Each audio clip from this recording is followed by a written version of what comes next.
Buenas noches, vamos a empezar con la exposición. Los integrantes Carlos Alexandra Hijos de López, María José Chua, María de Camila Montalvo Valdés, Yari Machaca Aguilar, Oscar Emilio Rodríguez Cortado y Abril Elida Luna Schubert. El primer tema que vamos a exponer es el origen de la filosofía. Bueno, la filosofía es el conocimiento racional. Busca explicar la realidad sin mitos o religiones, y esta nació en Grecia en el siglo VI a.C. Los factores del surgimiento fueron el comercio e intercambio cultural, democracia que fomentó el debate, la escritura y educación, el contacto con culturas del Mediterráneo. Siguiente.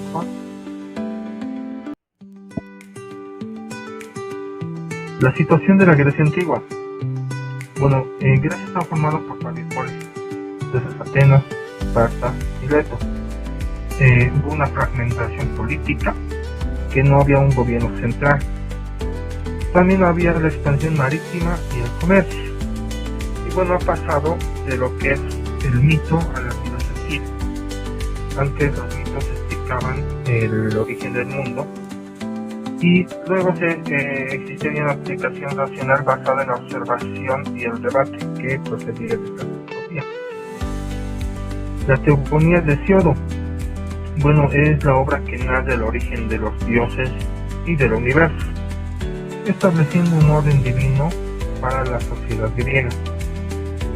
Entonces aquí vino el pensamiento racional, que ya usó la razón y la observación y buscaba el principio universal por medio de un debate y una argumentación lógica, dejando atrás ya lo que es la teogonía de Hesíodo, los mitos. Los filósofos presocráticos. Bueno, en esta revolución intelectual en Asia Menor explicaremos bueno, existen las explicaciones racionales que han reemplazado los mitos, lo que es también la teogonía de Hesíodo.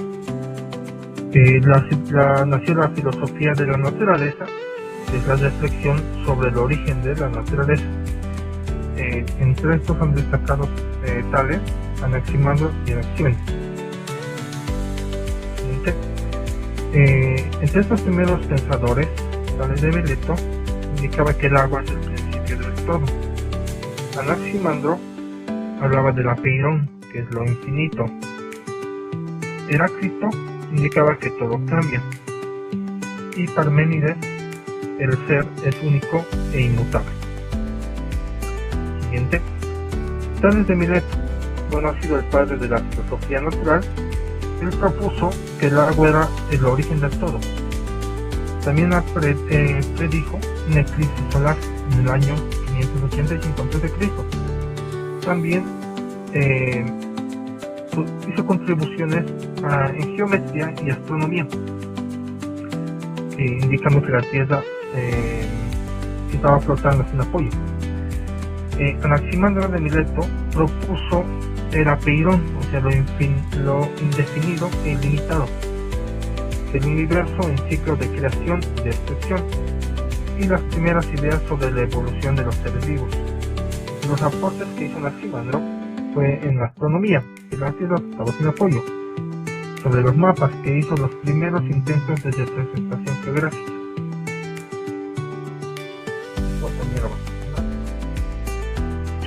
Bueno, continuando con los filósofos presocráticos, vamos a hablar a continuación de Heráclito, quien ha vivido aproximadamente del 540 al 470 a.C.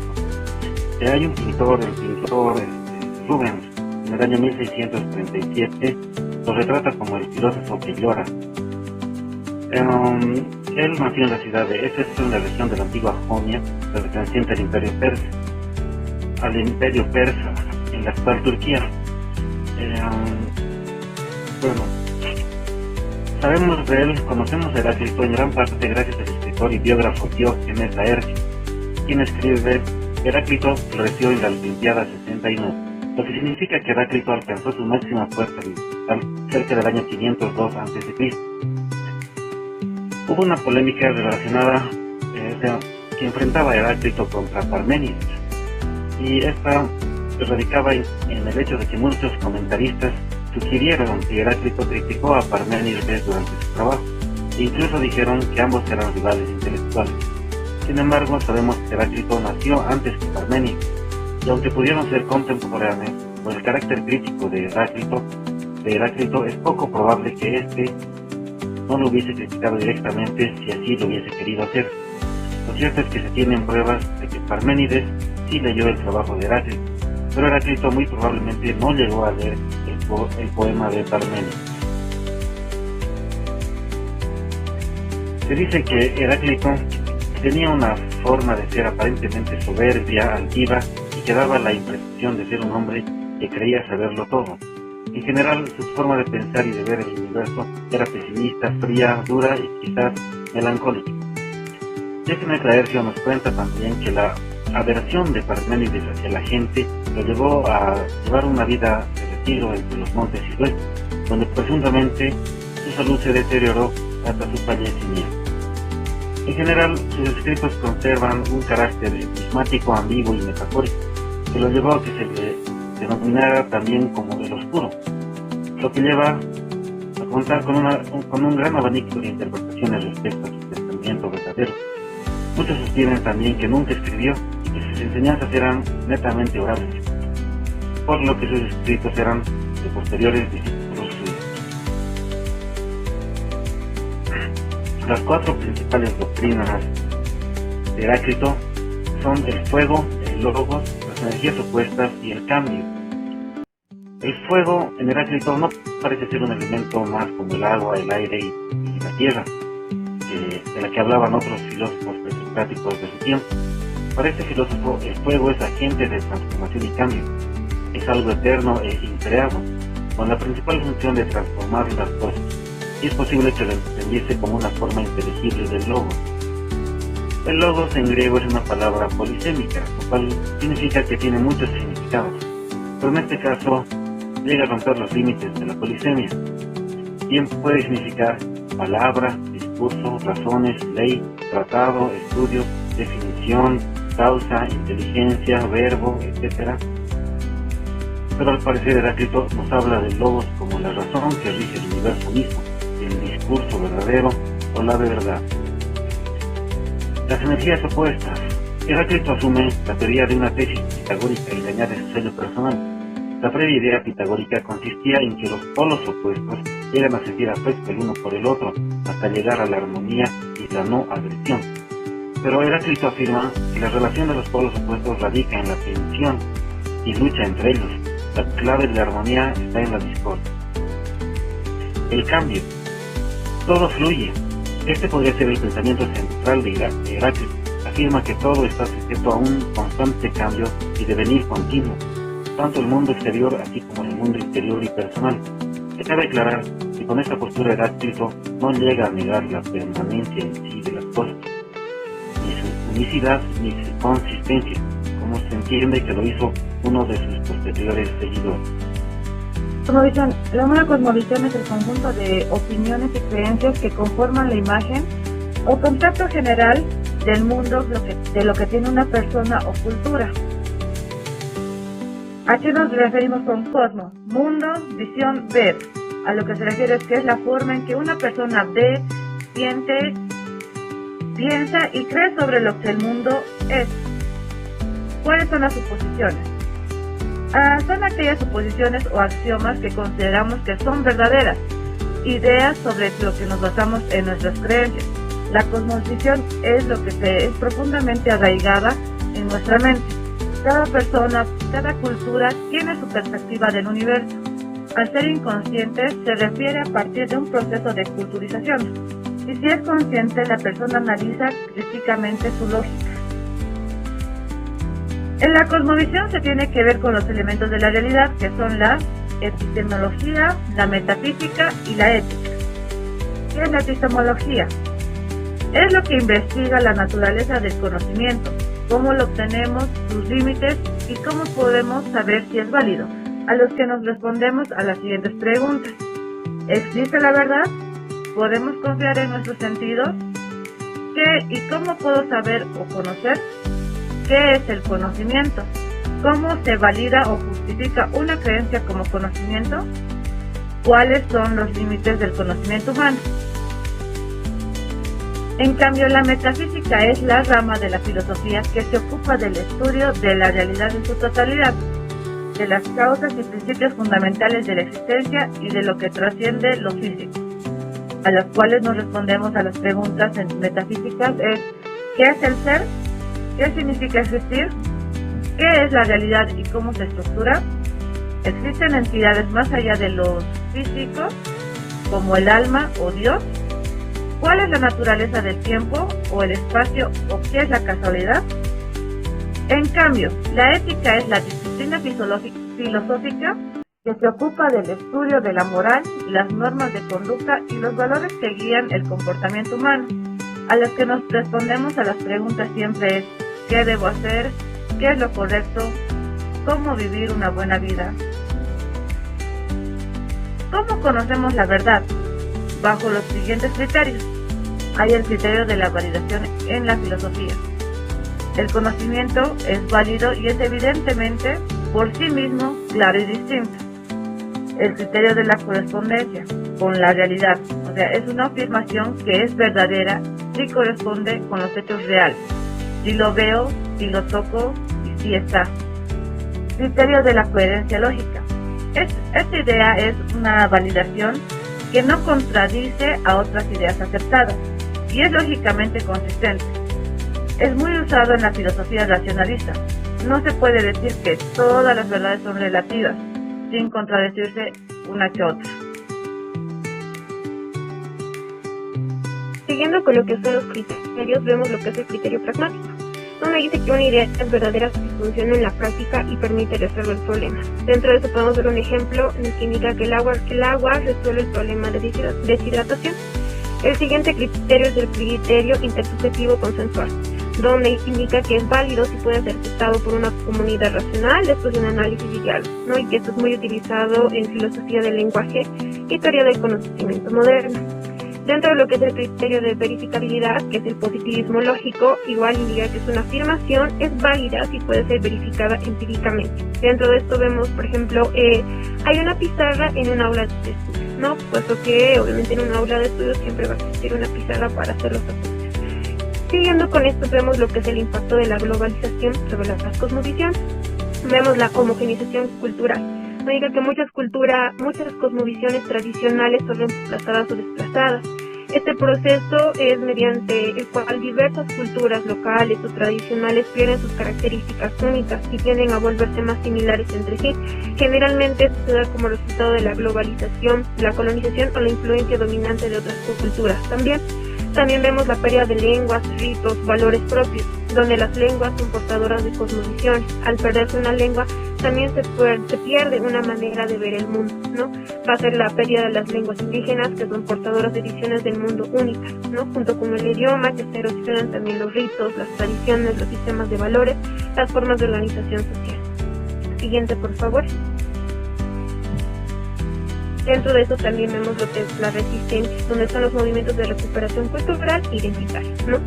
No todo es pérdida, hay movimientos de resistencia cultural que revalorizan y resignifican sus cosmovisiones, dentro de lo que es la educación intercultural, bilingüe, recuperación de ritos, la vestimenta, lenguaje, medicina ancestral, ¿no? Y el uso de herramientas globales como son las redes sociales o el cine para difundir lo que son las visiones propias del mundo, ¿no? Y difundir lo que son las tradiciones y las culturas o la cultura propia.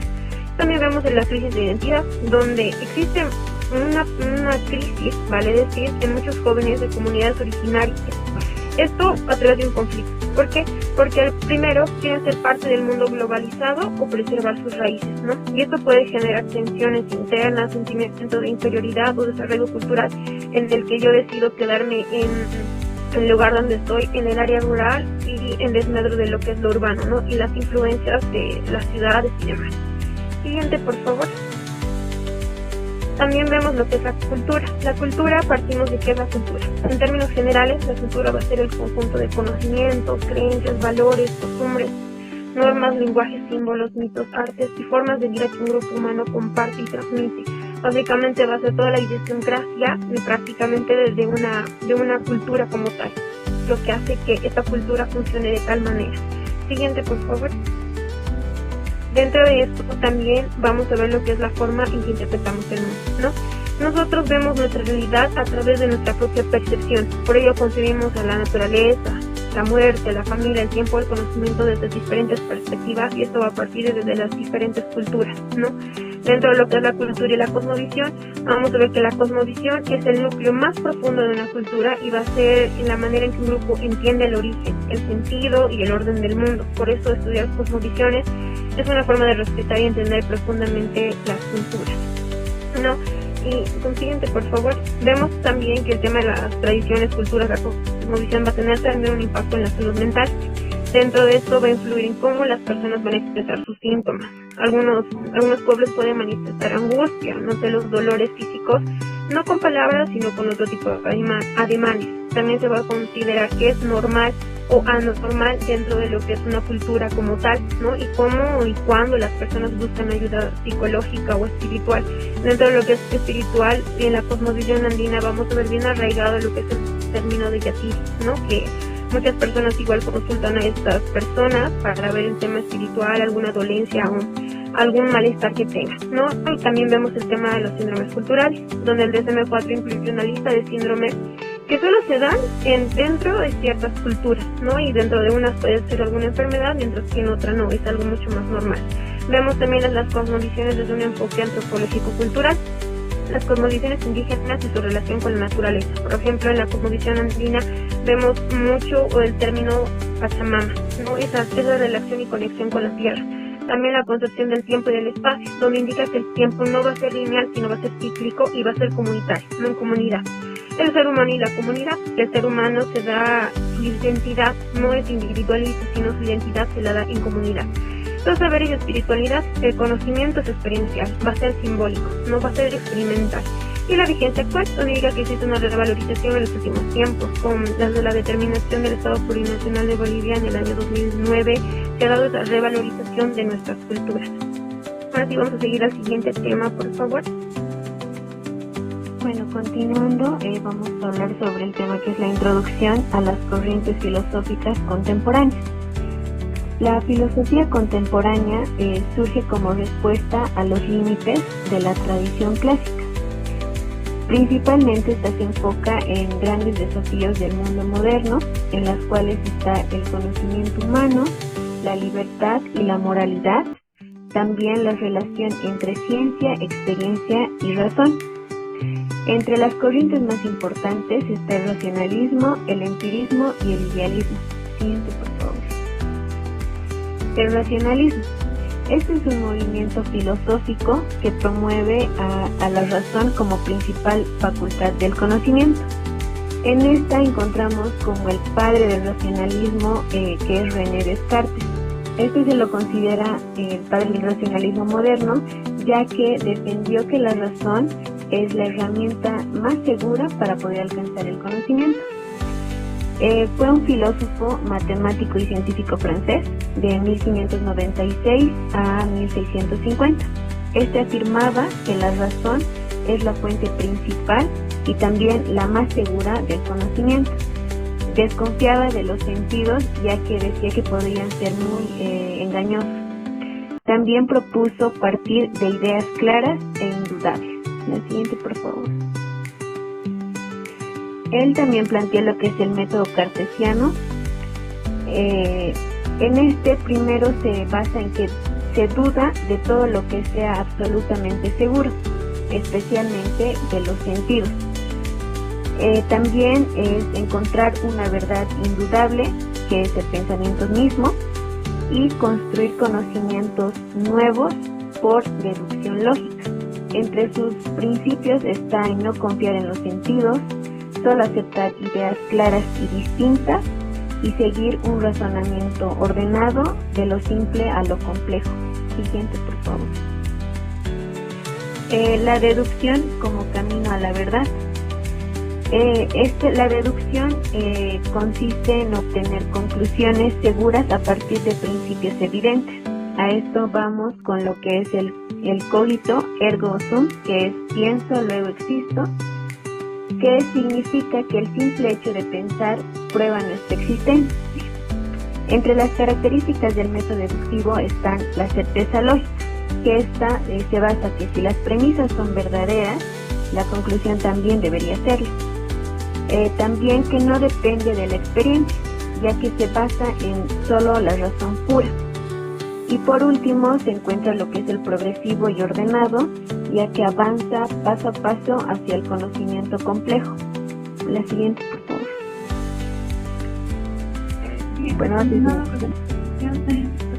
Voy a hablar sobre el empirismo. El empirismo es una corriente filosófica que sostiene que el conocimiento deriva principalmente de la experiencia sensorial y niega la existencia de ideas innatas.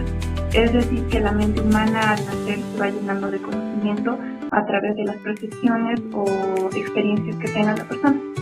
En aquí se encuentran 4 características principales. La primicia de la experiencia. Después habla sobre la crítica a la razón pura, después la importancia de la percepción y el rechazo de las verdades absolutas. Para esto voy a dar un ejemplo. Nosotros aprendemos que el fuego quema porque ya lo hemos tocado la primera vez, o que el limón es ácido o amargo porque ya lo hemos probado.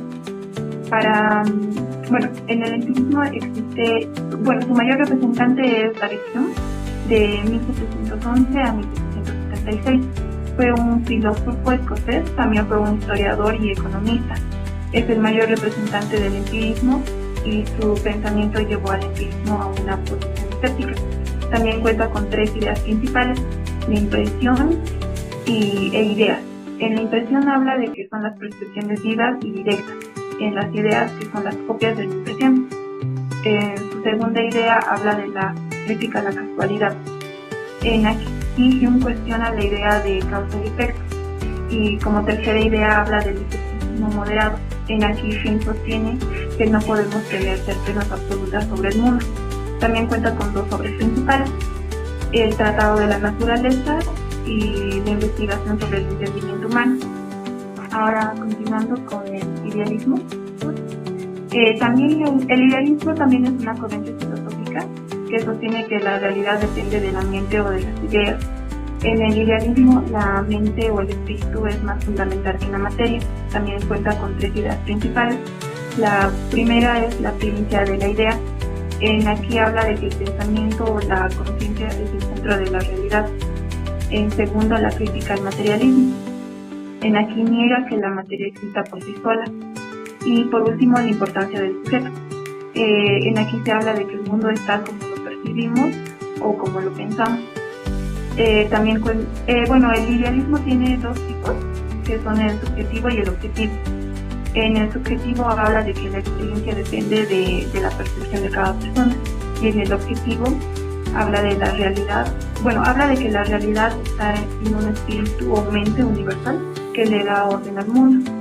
Su mayor representante es Immanuel Kant, de 1724 a 1804. Fue un filósofo alemán que revolucionó la filosofía combinando el racionalismo con el empirismo. También cuenta con 3 ideas principales.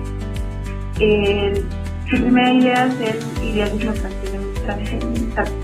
Sostiene que no conocemos las cosas en sí, sino como nos parece a nosotros, o depende de cada persona. También habla sobre el fenómeno y el neumeno.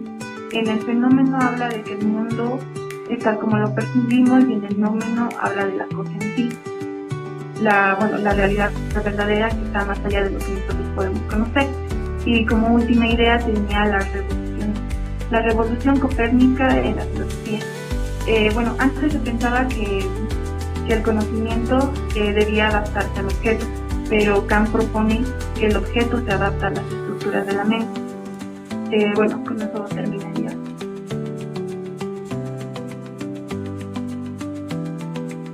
Muchas gracias.